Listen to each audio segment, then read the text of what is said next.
দেন না। অন্যান্য রাজ্যের খেদমতদার ও গোলামদের অবস্থা এদের চাইতেও শোচনীয়। এরা তো খুব ভালোই আছে।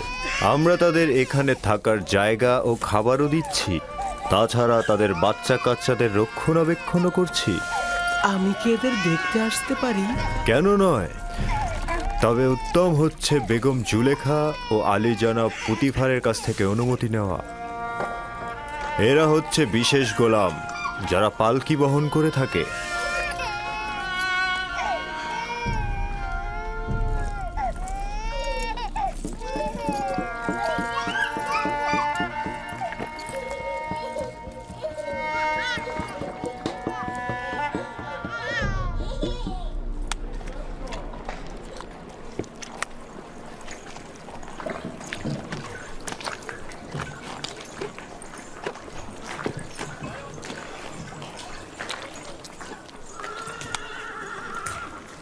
এখানে প্যাপিরাস থেকে লেখার কাগজ তৈরি হয়। আলী জনাব হানিফার ওপর দরুদ বর্ষিত হোক। এটা প্যাপিরাসের কাগজ, এটাতেই লেখা হয়। আমরা লেখার জন্য পশুর চামড়া ব্যবহার করতাম। এটা কিন্তু পশুর চামড়া থেকেও উত্তম। তুমি কি লিখতেও পারো? যিনি আমাকে সৃষ্টি করেছেন তিনি লেখা শিখিয়েছেন। বাহ, বেশ ভালো। একজন গোলাম যদি লিখতে জানে সেটা মালিকের জন্য নিয়ামত স্বরূপ। তুমি কার কাছ থেকে শিখেছ বললে? আমার মালিকের কাছ থেকে। তিনি সব ভাষাই জানেন। খুব ভালো, চলো যাই, ওই দিকটা দেখাই।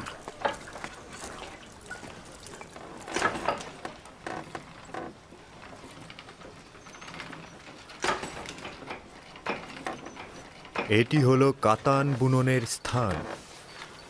কাতান কি? কাতান হচ্ছে সেই কাপড় যেটাকে কোমরে পেঁচিয়ে পরিধান করে থাকি আমরা, এবং এই কাপড়টা দিয়েই লেবাস তৈরি করি। সবচাইতে মোলায়েম যে কাতানটি তৈরি করা হয় সেটার নাম কাতানে সালাতানাতি। শুধু রাজমহলের বাসিন্দাদের জন্যই এ কাতান তৈরি করা হয়। বানু জুলেখার আকর্ষণীয় যে কাতানগুলো আছে সেগুলো এখানেই তৈরি হয়। চলো যাই।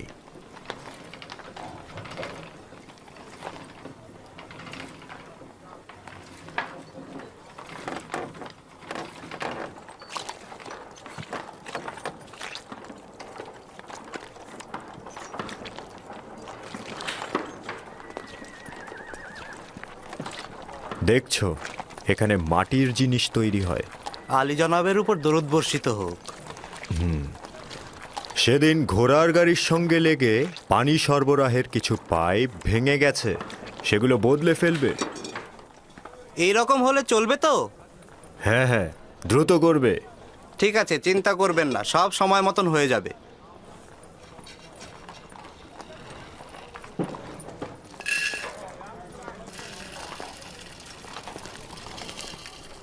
এটি খাদ্য সরবরাহের ভাণ্ডার। রাজমহলের সমস্ত খাবারের উপকরণ এখানেই রাখা হয়।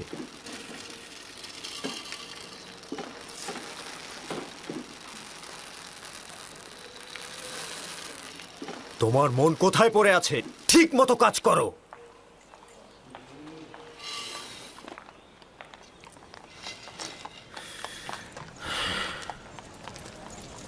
ভুলে যেও না, এখন থেকে তোমাকে তলব করে সওয়াল করা না পর্যন্ত কোনো জবাব দেবে না।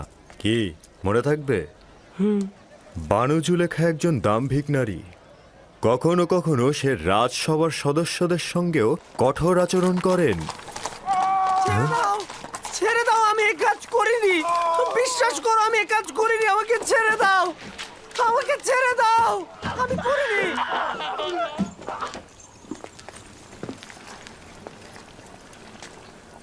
এটি রাজমহলের রান্নাঘর। বিভিন্ন ব্যক্তিদের জন্য এখানে হরেক রকমের রান্না করা হয়। গোলাম ও খেদমতদারের জন্য আলাদা খাবার, দায়িত্বশীল ব্যক্তি ও তত্ত্বাবধায়কদের জন্যও আলাদা খাবার, এবং জনাব পুতিফার ও বানু জুলেখার জন্য স্বতন্ত্র খাবার তৈরি করা হয়। কেন অনেক রকম খাবার তৈরি করা হয়? সকলের জন্য একরকম খাবার তৈরি করলেই তো হয়।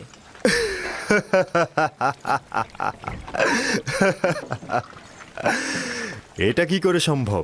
জনাব পুতিফার ও বানু জুলেখার গোলাম ও খেদমতদারগণ তো এক সমান নন।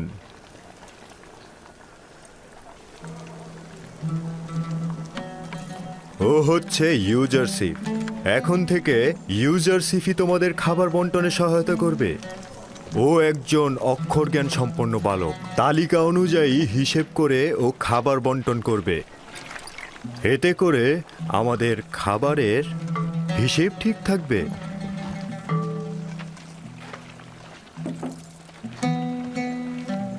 দেখেছো তোমাকে কত আগ্রহের সঙ্গে দেখছে, আর তোমার জন্যই এখানে জড়ো হয়েছে সবাই। তোমরা এখানে কি চাও? নিজেদের কাছে যাচ্ছ না কেন?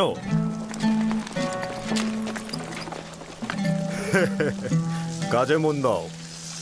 চলো ইউজারশিপ।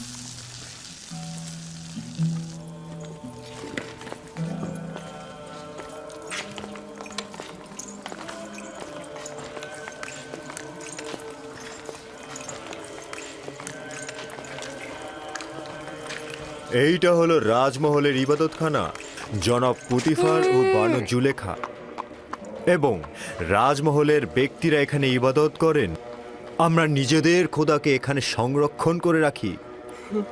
তার মানে আপনাদের খোদার থাকার জন্য বসবাসের জায়গা দরকার? অবশ্যই দরকার। খোদাকে তো আর খোলা আকাশের নিচে রোদ বৃষ্টিতে রাখা যায় না।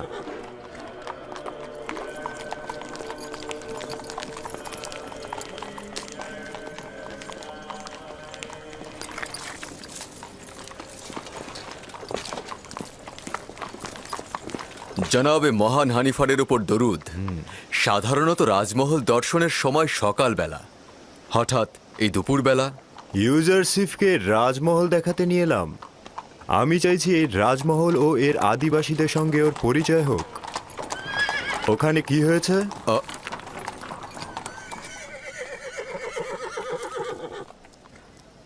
রাজমহল থেকে জোহর চুরি হয়েছে। এরা সকলেই রাজমহলের অভ্যন্তরীণ পাহারাদার। কেউ স্বীকার করছে না, কিন্তু একজন আরেকজনকে দোষ দিচ্ছে। তাই নাকি? চলো দেখছি ব্যাপারটা।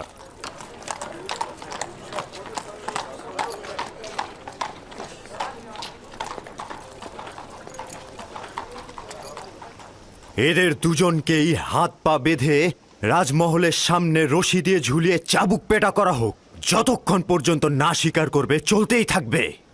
আমি খোদার কসম কেটে বলছি, আমি এই কাজ করিনি। আমি এই কাজ অযথা করিনি। চিৎকার করবে না, যা বলার একজন করে বলো।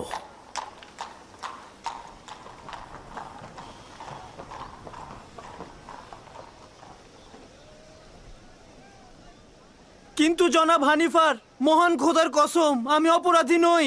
সত্যি বলছি, আমি চুরি করিনি। আসলে যেদিন চুরি হয়েছে সেদিন তো আমি আসিনি। সেদিন তো আমি ছিলামই না। আমি চুরি করিনি। আমরা তো অবশ্যই দোষীকে খুঁজে বের করতে সক্ষম হব, তাই না? এর চাইতে উত্তম হবে দোষ স্বীকার করো, নয়তো পরিণতি খুব ভয়াবহ। সে বলেছে তুমি তার গাফিলতির সুযোগে খেদমত মহলে প্রবেশ করেছ। আমি প্রবেশ করেছি? আমি তো সেদিন আসিনি। ও মিথ্যে কথা বলছে, মিথ্যুক কথাকার। ভুল করেছি, তখনই ওকে ধরা উচিত ছিল আমার।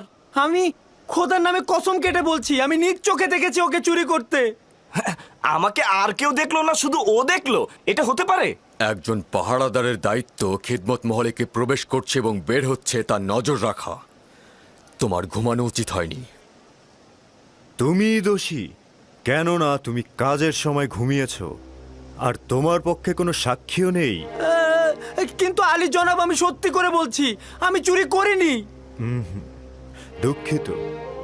নিনিফার কোপাতাকে আজাদ করুন এবং ওকে জেলখানায় পাঠিয়ে দিন। আলী জনাব, আমি চুরি করিনি, আমি চোর নই, আমি সত্যি বলছি। আপনারা আমাকে রহম করুন, খোদার কসম কেটে বলছি আমি। তোমার জবান বন্ধ করো। নীলিফার, তুমি খোদার ক্রোধে আগুনে জ্বলবে। কেন সত্যি বলছো না? আলী জনাব, আমি চুরি করিনি। আমি সত্যি বলছি, খোদার কসম। আমি চোরকে শনাক্ত করতে পারবো। না পুত্র আমার, এটা তোমার কাজ নয়। আমি আপনাদেরকে নিশ্চয়তা দিচ্ছি, আপনারা কি চোরকে শনাক্ত করতে চান না? চাই, কিন্তু তুমি কি করে চোরকে শনাক্ত করবে? আমার আব্বাজান শিখিয়েছে, তিনি ফয়সালা নির্ধারণে দক্ষ ছিলেন।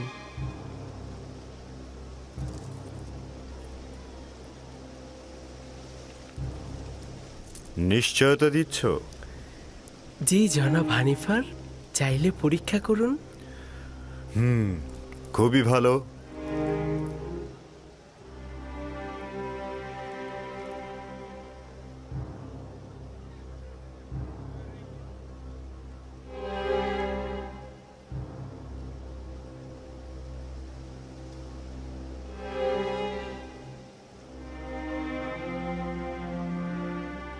আমি জানি চোরকে।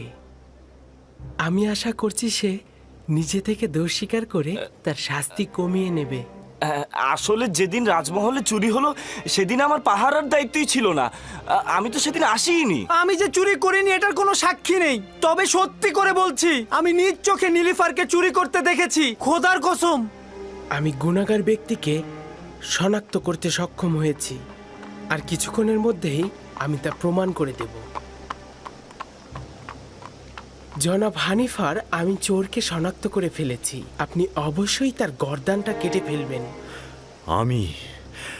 আমি শুধু চাইছি তাকে শনাক্ত করতে। একবার শুধু শনাক্ত হোক। তাকে কোনরূপ ক্ষমা করা হবে না। শুধু